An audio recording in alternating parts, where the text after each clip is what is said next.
Hey y'all, Biohack here. We have a new fusion announced. It's going to be a fragment summon of the legendary attack Spirit Affinity Barbarian called Jetni the Giant. And today I'm going to go over her skills and talk about my thoughts on whether this fusion is one that's actually worth going for. So first things first, her A1, it has a 30% chance, books to 50% chance to place a stun debuff for one turn. And the second hit has a 30% chance of placing a 60% decrease debuff for 2 turns. That's a pretty solid A1, honestly, especially the fact that it's bringing both these debuffs on a 50% chance.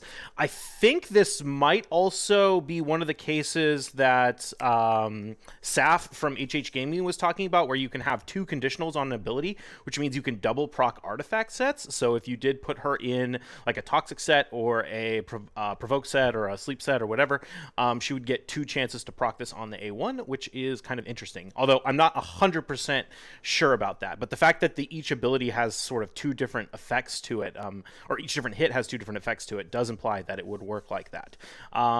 So if you haven't watched that video, by the way, you should check that out. Saf has great stuff. The A2 is a 3-turn cooldown AoE.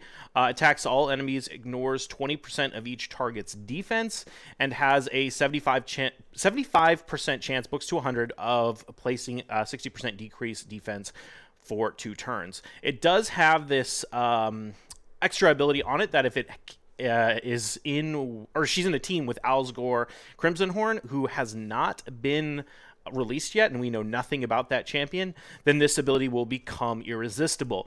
Irresistible decreased defenses are really, really important for certain speed teams to get to 100% consistency. There's a few other champions in the game that can do it. Ghostborn is one that can do it solo. Bellinor, the Void legendary champion, can do it if his partner, who is his partner? I can't remember off the top of my team, or off the top of my head. Anyway, if he has a partner that, if it's the same thing like this, if they're in the team, then it will be 100% non-resistible. So these abilities are pretty strong, but the fact that you need the partner to make this one work means it's really, really going to depend on how good that partner is, on how good this particular ability is. Also, it is a damaging ability, but we don't know what the multipliers are. So it's really hard to judge a damage dealing champion like this when we don't know multipliers. The ignoring 20% of each target's defense is nice.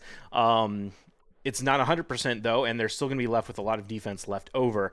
And typically abilities with ignore defense have lower multipliers. So it's really, really hard to say about basically this at the moment. I think this is an okay ability right now, but if Alsgore is really good and you can actually get him, then maybe it would be a very nice ability. The last one is another AoE, and it attacks all enemies 2 times. 2-time hitters are really nice for certain things in the arena. I mean, the biggest thing that always comes to mind is countering Rhodos. However, she is a Spirit Affinity, so, you know, she's probably not going to be the best Rhodos counter in the arena. The other nice things that she has on her kit is she brings that 30% increased crit rate and increased damage for 2 turns, and she gets an extra turn if the attack kills an enemy when Alsgore is on the same team. So without Alsgore on the team, I mean, this is a nice ability. The fact that she's bringing that crit rate and crit damage is good, but she's only going to have it for basically this AoE and her next AoE, and then it's going to fall off, right? So, you know, it's a little bit questionable about whether you could actually build her with less than 100% crit rate in PvE content or anything where you're expecting to use this ability multiple times. So for PvP, it might be decent. 30% increase crit damage is nice. And the extra turn with Alsgore is really, really good. But again, it's going to depend on like how good Alsgore is and whether or not you can actually fit him in the team. Her passive is inflicts 20% more damage against targets under shield. This is pretty nice for countering champions like, or countering the bolster gear that is very popular in the meta. and then she will ignore shield completely if Alsgore is on the same team. So you can imagine her being a really good champion to counter things like Necrit, for example, where a big part of the way Necrit makes the person he's protecting so tanky is the fact that he puts that shield buff on them when you hit them while he has the ally attack up. So, that's a potential option for this champion. But all in all, the biggest takeaway I have for this fusion is that we really don't know. It's just way too early to say whether this champion is going to be any good. Anytime you have a nuker as a fusion, it's immediately one of the easiest options of fusions to skip. Because for me, when I'm thinking about, okay, what champions can I skip when I'm doing a fusion, it's always like, how much am I going to regret this fusion? And if I end up needing this champion, how difficult would they be to replace? There are a ton of nukers in the game, right? Nukers are all over the place in the game. So anything that's just a generic damage dealer is generally relatively easy to skip. Now, of course, things like Rotos in the past have been fusions, and he's been one of the best, arena champions in the game since he came out. So that's not always the case. You have to think about it a little bit more. But this champion isn't bringing anything to the team that I think is like so important that it will be a big, big problem if you skip it. That being said, if you're early into the game, she probably will be a really strong champion to bring on your team. That decreased defense is going to be really nice. Of course, if you don't have Alsgore in the team, then you're going to need to build her with accuracy, which means she's going to deal, a lot less damage. You're going to have to prioritize that in your kit, which always sucks.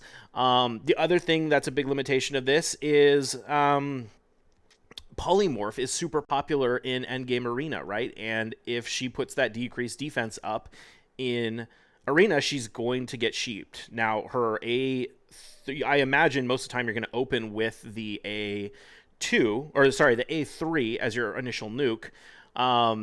So, you at least you'd get to hit everyone with that before you had a possibility of being sheeped, and then you could come in and use your A2 afterwards. But, the A2 is the one that ignores defense too, so that might be the higher hitting ability of the two, especially against targets with high defense. So, I don't know. It's a mixed bag. At this point, honestly, it's really too early to say. We really need to see what Alsgore looks like, and we need to see what her damage multipliers look like. But all in all, this is not a champion I feel like you're going to be really, really upset if you skip the fusion. She is probably going to be a good champion, but she's not going to be something that is irreplaceable. There are other champions in the game that can do things similar to this champion, and if you don't get her, you can just get one of them instead. That's my general feeling on this champion right now. This isn't a champion like Oella, who brings, a really unique kit with her ability to increase resistance with 100% uptime. This isn't even a champion like Razzlevarg with his ability to keep up increase speed and increase accuracy by himself, thanks to the fact that he can overlap your team so many times. She's not bringing anything to the table that you can't get with other champions of, similar quality. So, again, that could be not end up being true if she ends up being like the hardest damage dealer in the game, but we won't know that until we get the multipliers. And maybe Alsgore is like the absolute newest, hottest meta champion in the world, and you want her just for that pairing in case they have some insane combination. But right now, I think she's a good champion. If you have the ability to get her, you might want to go for her, especially if you're a relatively early game player, where I think you'll be able to get more value out of her.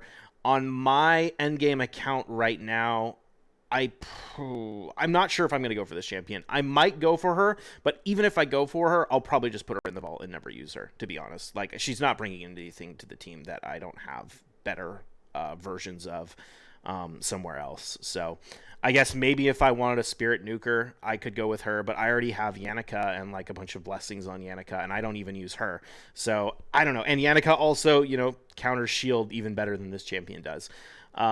So I don't know. I think she's all right, but I don't think this is one that you absolutely have to go for. So that's my thoughts, and if you like this kind of analysis, definitely sub to the channel, and I will see you in the next one. Cheers.